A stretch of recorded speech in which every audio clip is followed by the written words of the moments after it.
కాళేశ్వరము తెలంగాణ సాగునీటి ముక్తీశ్వరము.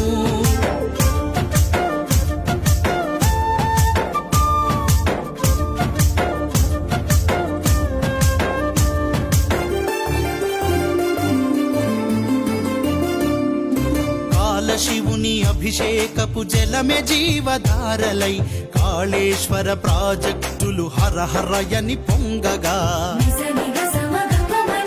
తడికి నోచుకోని వీళ్ళ తనువులు పులకించు వేళ మన ముఖ్యమంత్రి కేసీఆర్ మొక్కులు ఫలించగా కాళేశ్వరము జల కాళేశ్వరము